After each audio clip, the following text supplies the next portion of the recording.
So that was it, purpose, which is another huge lesson. Like, that's where one of the things we leverage all the time with what we teach and teams is clarity and purpose can drive amazing results. And that came from that. And then the other big piece to this was the opportunity to innovate. And the other big piece to this was to see in a high functioning team how rank and position didn't matter, only Mm. effectiveness did.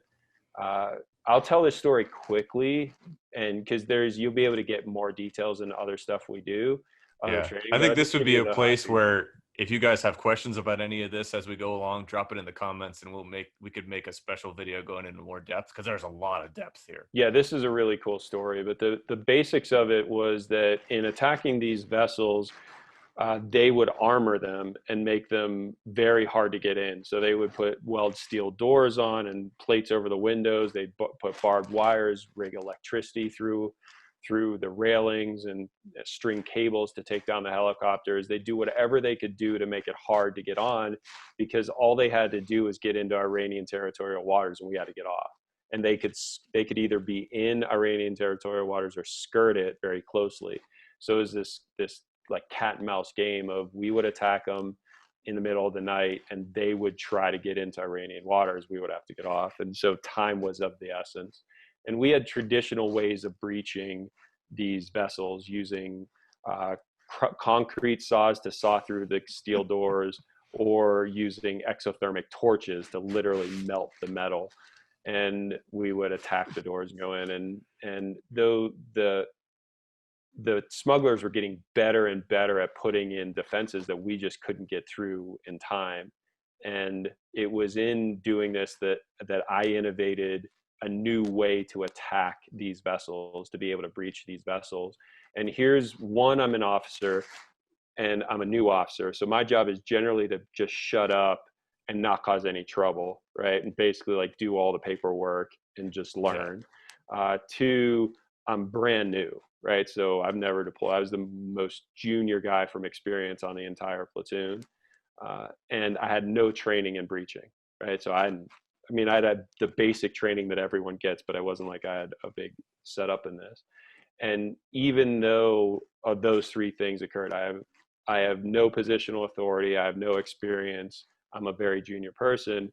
The fact that I came up with a process and a system for attacking these vessels that was better than what we were doing, I had the entire platoon support me in doing that. Mm. And so it went from I was the guy that was just told to stand in the back and not cause trouble to I was directing the entire show in a completely new tactic. And this tactic was so effective that in the past, it was a 1 in 5 ships would make it through. The SEALs couldn't get on. No one could get on. And the average time to take control of the vessel was between 35 and 45 minutes. We could guarantee that we could take any ship in less than 15 minutes. Holy And crap. it was a order of magnitude better. And we single-handedly in that mission, we stopped oil smuggling coming out of Iraq. We took like 15 vessels in 2.5 months. There was nights where Saddam was trying to, because we were taking vessels so often that he tried to send multiple vessels at the same time, hoping one would get through and the Hmm. other one would get caught. There was 2 nights we took 2 vessels in one night.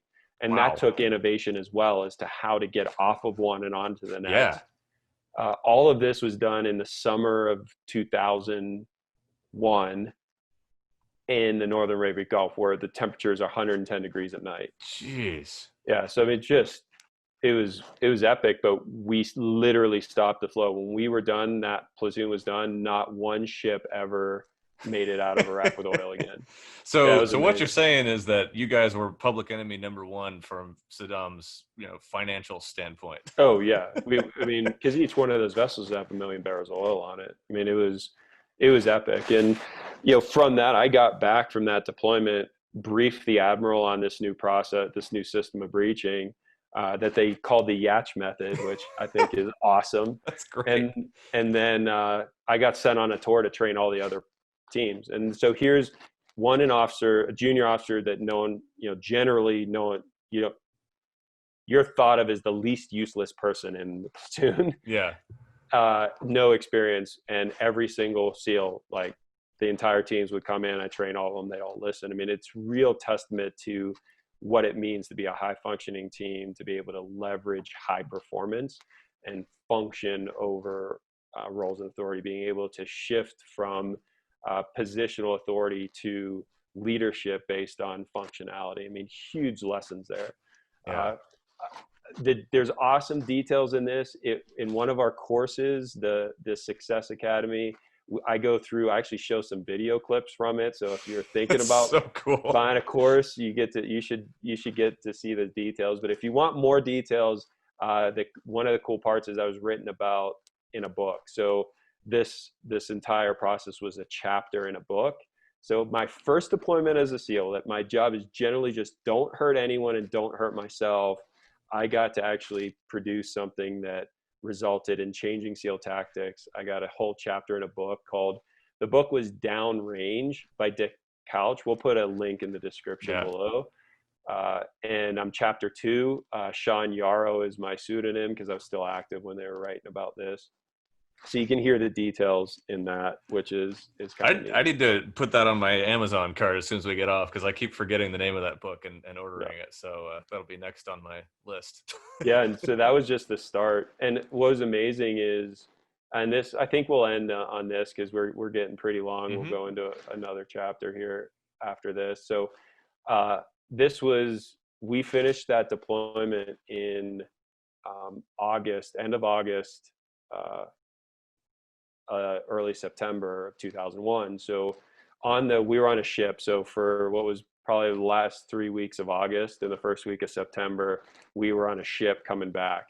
And I had put together my paperwork to leave the SEALs and become a pilot, to go to flight school. Which you'd always wanted to do. Yeah, I'd always wanted to do. And finally they accepted corrective laser vision. So I was able to qualify. And I figured, with what was the near history of the SEALs and the expected future, like that being at that pinnacle, that was the pinnacle. Like I couldn't have ever hoped to do anything better than that. And I figured, well, okay, I'm going to go do something else. Like I checked the boxes on this. And I had my paperwork all filled out. I had just submitted it to the CO of the team, and we got back 2 or 3 days later. September 11th happened. Jeez. So 2-3 days later, I get a call from the CO asking me to come in while the Twin Towers are still burning, and being SEAL Team 3 Middle East, the only platoon ready to go. We were then on call, and I could not have him tear those up quicker, those transfer orders quicker. What papers? Where's the nearest Well, fireplace? there are no Let's papers. go. Yeah, where's the shredder? Those don't exist. So that was one, an amazing experience. 2, something I'm really proud of, especially. I think it was years later, 5-6 years later, I was in a bar talking to some trainees, BUDS trainees, and the guy I was talking to said that the whole reason that he had decided to be a SEAL was by reading this chapter in a book. Wow. And That's it was cool. so full circle for me that, I read Men with Green Faces, decided to be a SEAL, and here's the next generation being inspired by something that I did. It was so cool to be able to see that pass on. So yeah, and that really was just the start of my adventure, which we'll talk about next time. Yeah, that's another show, which we're going to record right now that we're on a roll, but you'll get to see later. So make sure to hit that like and subscribe button down below on whatever platform you're watching this on. Put a comment in there what your favorite part of this story is and what you're looking forward to hear Larry tell about. If you got any questions, definitely put that down there as well. He'd be happy to reach back out, or maybe record another video if we get enough interest about some of these stories. He loves telling them. I love listening to them. So looking forward to the next one. We'll get into the rest of your illustrious career here. Sounds good. See you guys next time.